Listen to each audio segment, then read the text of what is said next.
কারো ধর্মীয় ব্যাপারে আঘাত হানিয়েন না। আমাদের হিন্দু ভাই বোনদেরকে অনেকে মারতেছে, ঘরবাড়ি ভাঙচুর করতেছে, মন্দিরে আগুন লাগাই দিচ্ছেন, এগুলো কিন্তু কখনোই ঠিক না। করলাম আমরা স্টুডেন্টরা ধর্ম বর্ণ নির্বিশেষে সবাই মিলে দেশটাকে আজকে স্বাধীন করলাম। আর এটা তো কারো বাপদাদার সম্পদ না, এটা দেশের সম্পদ। এইটা কি আমরা চাইছিলাম? আমাদের এটা হচ্ছে আমাদের ত্রিপুরা ডাকবাংলা যে পিকনিক কর্নার, এই কর্নারের এখানে এরিয়া। আপনারা যে এগুলো ভাঙচুর করলেন, কি লাভটা হইল? আপনারা যারা, আমরা তো বিজয় যে অর্জন করলাম, এই বিজয়ের মূল কি এটা ছিল? আপনারা জাস্ট একবার দেখেন।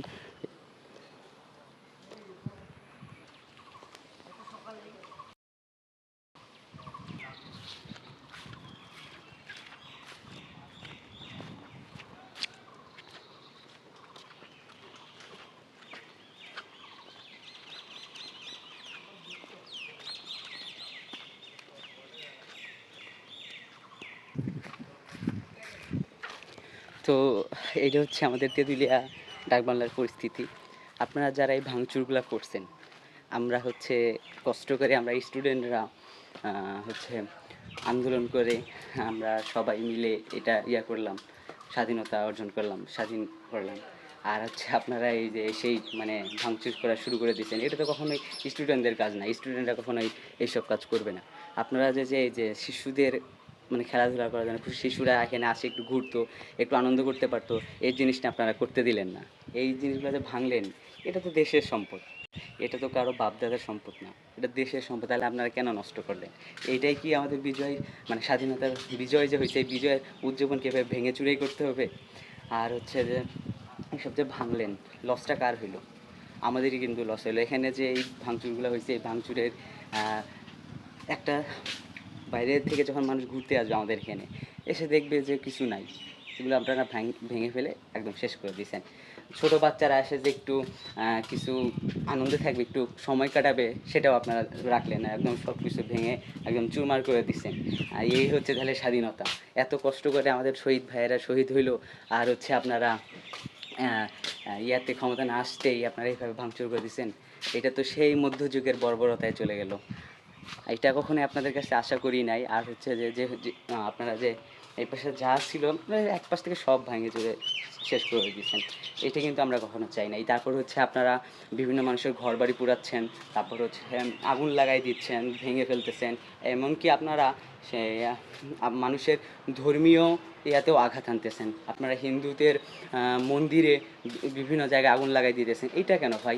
আমরা দেশটা স্বাধীন করলাম, আমরা স্টুডেন্টরা ধর্ম বর্ণ নির্বিশেষে সবাই মিলে দেশটাকে আজকে স্বাধীন করলাম। আর আপনারা কালকে মানে উনি প্রধানমন্ত্রী হচ্ছে পদত্যাগ করতে না করতেই আপনারা মন্দিরে আগুন লাগাই দিচ্ছেন, তারপর হচ্ছে বিভিন্ন বাড়ি পুড়াই দিচ্ছেন। এত কিসের জেদ ভাই? আর হচ্ছে কি বলে আপনারা, আমরা যে যে হিন্দুরা ভাই বোনরা আছেন, আপনারা কখনোই টেনশন করবেন না, আপনাদের পাশে আমরা সব সময় আছি। আর হচ্ছে যারা এই কাজগুলো করতেছেন, এসব করা বন্ধ করে দেন। আমরা স্টুডেন্টরা চাইলেই কিন্তু আবার আন্দোলন করে সব ঠান্ডা করে দিতে পারি। আমাদের কিন্তু আমাদের কতটুকু পাওয়ার আছে সেটা কিন্তু আপনারা দেখে ফেলছেন অলরেডি। আর এতটুকুই বলতে চাই যে কারো ধর্মীয় ব্যাপারে আঘাত হানিয়েন না। আমাদের হিন্দু ভাই বোনদেরকে অনেকে মারতেছে, ঘরবাড়ি ভাঙচুর করতেছে, মন্দিরে আগুন লাগাই দিচ্ছেন, এগুলো কিন্তু কখনোই ঠিক না। আমাদের এই যে তেঁতুলিয়া ডাকবাংলোতে যে এই এই অবস্থাটা, এটা কি হলো? এটা কি ভালো হলো? খুব ভালো হলো? এটা লসটা কার হলো? আমাদেরই লস হইলো। এখানে সব সরকারি সম্পত্তি, এগুলো সব হচ্ছে রাষ্ট্রের সম্পদ। রাষ্ট্রের সম্পদ কেন আপনারা নষ্ট করবেন? এখানে যে ছোটো বাচ্চারা আসবে, এটা একটা পার্কের মতো, ছোটো বাচ্চারা আসে একটু খেলাধুলা করবে, একটু আনন্দ করবে, কিন্তু সেটা আপনারা রাখলেন না, একদম সব ভেঙে চুরে একদম গুঁড়ো গুঁড়ো করে দিচ্ছেন। একটু যে মানে ছোটো বাচ্চারা তো এগুলো দেখেই একটু খুশি হবে বা আনন্দ হবে, এখানে একটু সময় কাটাবে। কারণ এখনকার তো নির্ভর হয়ে যাচ্ছে সবাই ফোনের প্রতি। এখন যদি এইসব ভেঙে ফেলেন, সবাই আরও বেশি ফোনের প্রতি আসক্ত হয়ে যাবে। তো আপনারা যদি এইসব না ভাঙতেন, তাহলে অবশ্যই তো ভালো কিছু হইতো। মানে ছোটো ছোটো বাচ্চারা এখানে আসে একটু সময় কাটাইতে পারতো, এইসব এর মধ্যে একটু খেলাধুলা করতে পারতো। বাট আপনারা সব ভেঙে শেষ করে দিয়েছেন। এইটাই কি আদর্শ? স্টুডেন্টরা কিন্তু কখনো এইটা চায়নি। আপনারা যা করছেন একদম ঠিক করেন নাই। আমি বলবো যে এইসব বাদ দেন, এইসব বাদ দেন। আর যে সরকার পতন হয়েছে, ওনার কিন্তু এইসব মানে ঘরবাড়ি জ্বালিয়ে দিয়ে মানে এইসব দুর্নীতির কারণেই কিন্তু পতন হয়েছে। আপনারা যদি এমন করেন, তাহলে কখনোই কিন্তু ভালো কিছু করতে পারবেন, আপনাদেরও পতন হবে।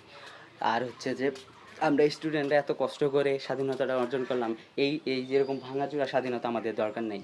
আমরা স্বাধীনতা বলতে একদম সেই রকমের স্বাধীনতা চাই। আমরা হচ্ছে যে এইসব যে ভাঙাচোরা হয়েছে এসব নিয়ে আপনারা আর কেউ এইসব মানে ভাঙাচোরা করবেন না।